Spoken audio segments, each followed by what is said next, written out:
তুই কি সংবাদ নিয়ে এসেছিস আমার কাছে? তাড়াতাড়ি আমাকে খুলে বল, তুই কি সংবাদ নিয়ে এসেছিস আমার কাছে? এনেছি রানী, আমি তোমার জন্য শুভ সংবাদ এনেছি। কাল সুপ্রভাতে অযোধ্যায় রাজা হবেন রামচন্দ্র। এ তো আনন্দের বিষয় রে মন্থরা, এতে আমার কোন দুঃখ নেই। এই শুভ সংবাদ দেওয়ার জন্য আমি তোমাকে আমার গলার মমতার হার উপহার দিলাম। ওরে আমার দাসী মথুরা, তুই কি সংবাদ দিয়েছিস? আনন্দের বিষয়। রাম যদি রাজা হয় তাহলে আমার কোন দুঃখ থাকবে না রে মথুরা, তাহলে আমার কোন দুঃখ থাকবে না। দেখো রানী, রাম যদি রাজা হয় তাহলে তোমার ছেলে ভরতের বংশধর কেউ কোনদিন রাজা হতে পারবে না। আর তুমি যদি আমার কথায় চলো রানী, তাহলে আমি তোমার ছেলে ভরতকে করে দিতে পারবো এই অযোধ্যার রাজা।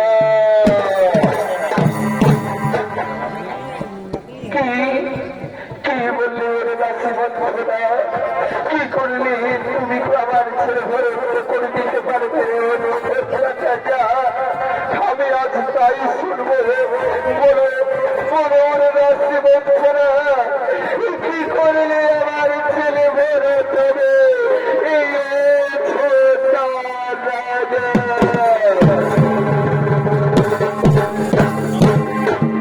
তোমার মনে পড়ে রানী, পূর্বে দেবতা দানবের যুদ্ধে যখন রাজা দশরথ ক্ষত অবস্থায় এসেছিল তোমার কাছে, তখন তুমি তাকে সেবা শুশ্রূষা করে সুস্থ করে তুলেছিলে। তখন মহারাজ তোমাকে দুটি বর দিতে চেয়েছিল, তখন তুমি সেই বর দুইটি দাওনি। আজ সেই বর দুইটি তুমি মহারাজের কাছে ছেড়ে নেবে একবারে করতে হবে আমার ছেলে ভরতকে রাজা আর দ্বিতীয় তোমার রামকে করতে হবে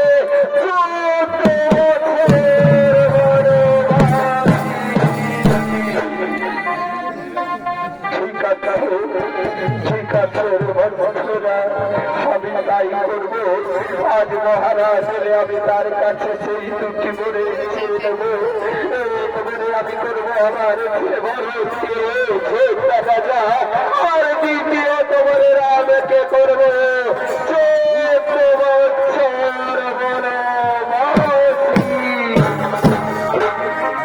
বনবাসী এমন ভাবে থাকলে মহারাজ তোমাকে দুটি বড় কিছু চাইবে না খুলে ফেলে রানী তোমার গায়ের অলঙ্কার এবং মাটিতে শুয়ে থাকো তাহলে মহারাজ সেই বড় দুটি তোমাকে দিতে চাইবে এবার আমি আসি রানী এবার আমি আসি মহারাজ তোমার পক্ষের দিকে করিতেছে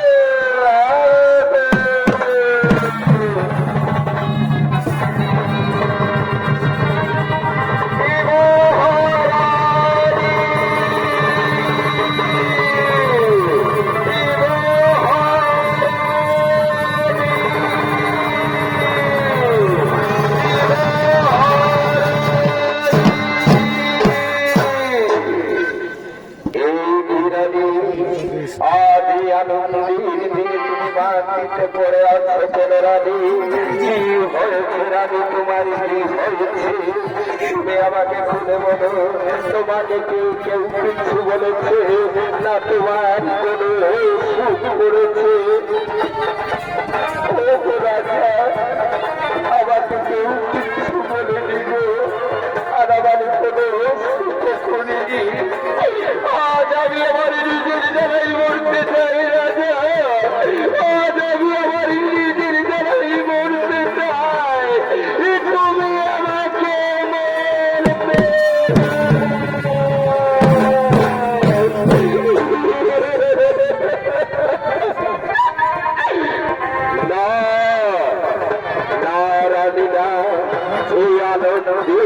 আমি তোমাকে মরতে দিতে পারি না এই আনন্দের দিনে তুমি যা চাইবে আমার কাছে তাই আজ আমি তোমাকে দান করব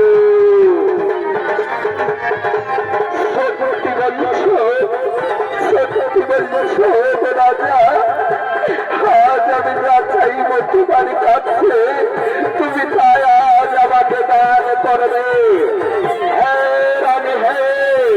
আমি আমার ছেলে রামের নামে শপথ করে বলছি আজ তুমি যা চাইবে আমার কাছে আজ আমি তাই তোমাকে দান করব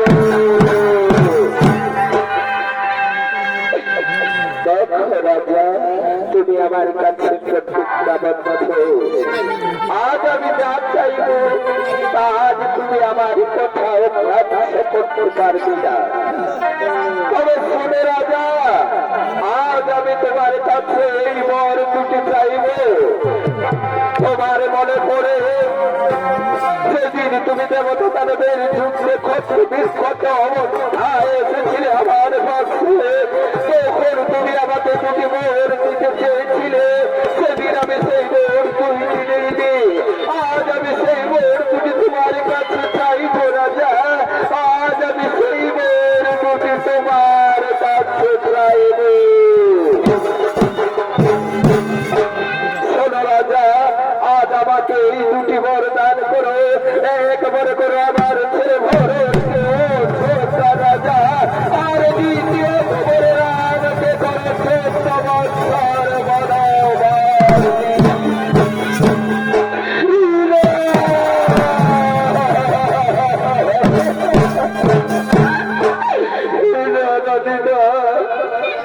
তুমি আমার কাছে মোর দুটি চেয়ে না রানী আমি তোমাকে মোর দুটি দিতে পারবো না রানী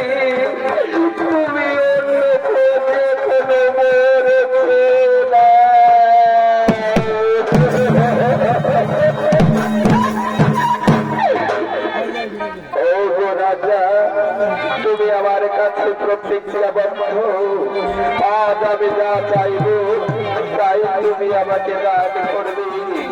যদি সত্যি তুমি আমাকে বর দিতে চাও তাহলে আমাকে এই বলে দান করে বলা যা, আমাকে এই বলে দান করো। এক করে আমার ছেলে ভরতকে করে চলে যা, আর দ্বিতীয়ত বলে করো রামকে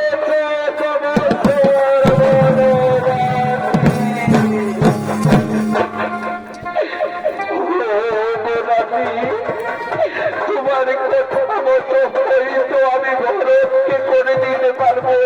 তুমি আমার রাখতে বলে দিও না রানী, তুমি আমার রাখতে বলে দিও না। আমি যে রামে ছাড়া বাঁচতে পারবো না।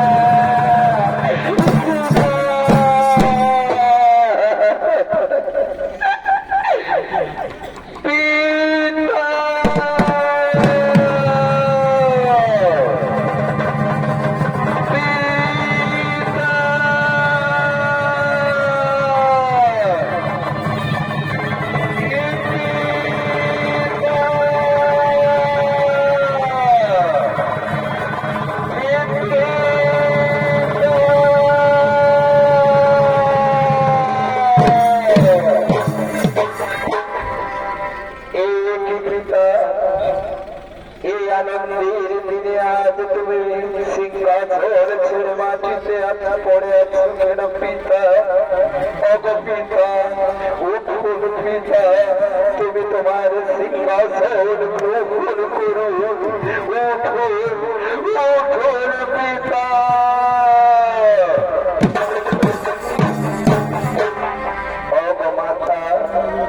আজ কেন আমার পিতা আমার সাথে কথা বলছে না? ও মাতা, আমার পিতার কি হয়েছে আজ?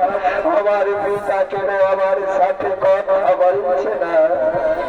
ওরে পুত্ররা, আজ যে তোর পিতা আমার কাছে প্রতিজ্ঞাবদ্ধ, তাই আমাকে বর না দিতে পারায় আজ তোমার পিতা তোমার সাথে কথা বলছে না। কেন মাতা, কেন? কি এমন বর তুমি চেয়েছ আমার পিতার কাছে যে আজ ছত্রপতি দশরথ আমার পিতা তোমাকে বরদান করতে পারছে না? শোনো পুত্র, আমি তোমার পিতা মহারাজের কাছে দুটি বর চেয়েছি যে তোমার আমার ছেলে ভরতকে সন্তান যা, আর দ্বিতীয় তোমার রামকে করেছে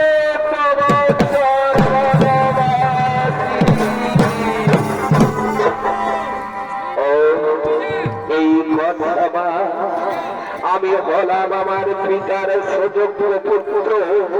আমি পিতৃঋণ শোধ করার সুযোগ পেয়েছি।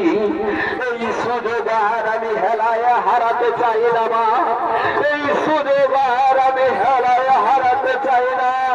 ও মাতা, তোমার ছেলে ভরতকে করে ছোট রাজা, আর আমি চললাম 14 বছরের জন্য বনবাসে।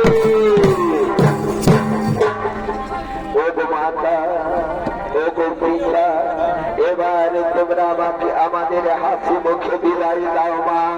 আমরা যেন 14 বছর যাবৎ বনবাস পূর্ণ করে ফিরে আসতে পারি। ও ছোট্টাই মা, আমরা যেন পুনরায় ফিরে আসতে পারি। ও ছোট্টাই,